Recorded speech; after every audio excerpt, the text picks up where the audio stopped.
ሰላም ጤና ይስጥልን ክቡራትና ክቡራን የዩቲዩብ ተከታታዮቼ እንደምናችሁ። ከረጅም ጊዜ በኋላ ተመልሰን በስፖርቱ ጎራ ብለናል። ዛሬ ከመዲናችን አዲስ አበባ 686 ኪሎ ሜትር አካባቢ ተጉዘን በጅጅጋ ከተማ ለስራ ምክንያት አጋጣሚ እዛ እንገኛለን።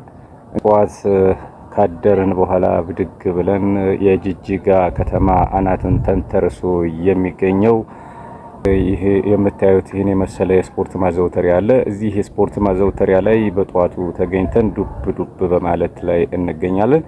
አጠቃላይ ስፖርት ማለት ለሰው ልጅ የሁለንተናዊ የህይወት መስተጋብሩ መሆኑ ለማንኛውም ማህበረሰብ ግልጽ ነው። በተለይ እድሜያችን እየጨመረ በመጣ ቁጥር ከእድሜ መግፋት ጋር ተያይዞ ከአመጋገብ ስርዓት ጋር ተያይዞ የሚመጡ የተለያዩ ተላላፊ ያልሆኑ በሽታዎች ይኖራሉ።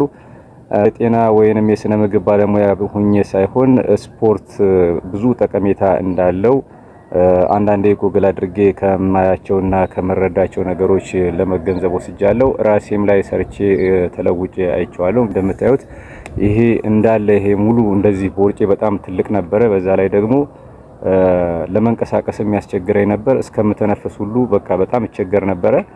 በተደጋጋሚ ስፖርት በመስራት በዛ ላይ ደግሞ ካለሁበት የስራ ባህሪ ጋር ብዙ ውፍረት ስለማይመከር ስፖርት አዘውትሬ በመስራት የአመጋገብ ስርዓቴን በማስተካከል እንደምታዩኝ አሁን ባለውበት ደረጃ ላይ እገኛለሁ ማለት ነው። ወደፊትም አጠናክሬ እቀጥላለሁ። ለዛሬው ትንሽ ዱብ እንበልና ወደፊት ደግሞ አብረን የምንቀጥል ይሆናል ማለት ነው። መጀመሪያ ከምኝታችን በመነሳት ቀጥታ ዝም ብለን ወደ ከባድ ስፖርት አንሰማራም። በመጀመሪያ እንደምታዩት ያው እንደዚህ አቋቋማችንን እናስተካክላለን። ተነስተን መታጠብ የሚገባንን ታጥበን ሪላክስ ካደረገን በኋላ ራሳችን ወደ ስፖርቱ ስንሰማራ በማፋሸክ እናላቀቃለን። ከዛ በመቀጠል እንደዚህ በዚህ መልኩ ወደ ግራ ወደ ቀኝ እያደረኩኝ አንገቴን እያወዛወዝኩ ወደፊት ወደ ኋላ እያደረኩ ከላይ ጀምራለሁ። ከዛ በመቀጠል ደግሞ እንደምታዩት የውላችሁ ትከሻዬን እንደዚህ እያደረኩ ከላይ ከቀኝ ወደ ግራ፣ ከግራ ወደ ቀኝ፣ ከፊት ወደ ኋላ፣ ከላይ ወደ ታች በማድረግ እንግዲህ እንደምታዩት እዚህ ጋር የተያዘውን ሰውነቴን ለማስለቀቅ ሞክራለሁ ማለት ነው። ከዛም በኋላ ፊትና ኋላ እያደረግን ያው በዚህ መልኩ እናሰራዋለን። ልክ ይሄንን ካሰራን በኋላ አሁን ወደ ወገባችን እንሄዳለን። ግራና ቀኝ ይሄን እናንቀሳቅሳለን። እንደዚህ በማድረግ በቃ ይሄ የተያዘውን ሰውነታችን ፊትና ኋላ በማድረግ እንደዚህ እናንቀሳቅሳለን። ከዛ በደንብ እንወርዳለን ወደ ታች እንደዚህ እናረጋግበታለን። ከዛ አሁን እግራችን እናንቀሳቅሳለን። ከዛ ዱብ ነው።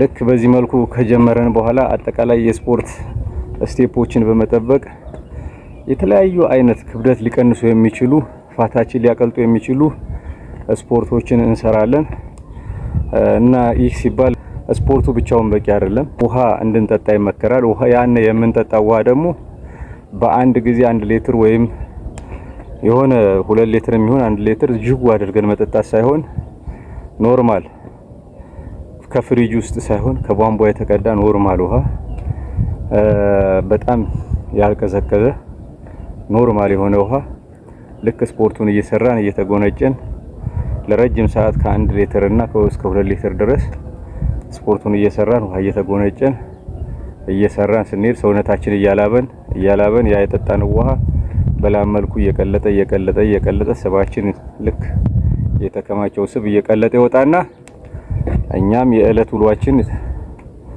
የተሳካ ይሆናል። ጤንነታችንም የተጠበቀ ይሆናል። በዚህ መልኩ ስፖርታችን ተጠናክሮ የሚቀጥል ይሆናል። በዛሬው ቆይታዬ ይሄን ይመስላል። ስንሰራበት የቆየነው የስፖርት ማዘውተሪያ ማዕከል ይሄን ይመስላል። እጅግ በጣም ያማረና የተዋበ ነው። በቡድንም ይሁን በማንኛውም ሁኔታ ለመስራት የሚያስችል መሆኑን እንረዳለን ማለት ነው። እንደምትመለከቱት እንግዲህ እኔም ለእናንተ ለመናገር እንደወደድኩት ይህ የስፖርት ማዘውተሪያ የሚገኘው የጅጅጋ ከተማ አናት ላይ ሲሆን ለእይታም እጅግ ማራኪ መሆኑን ልገልጽላችሁ እወዳለሁ። እንግዲህ ከተመቻችሁ ይሄ ቪዲዮ ላይክ፣ ሼር እንዲሁም ኮሜንት በማስቀመጥ እንድታበረታቱኝ ጠይቃለሁ።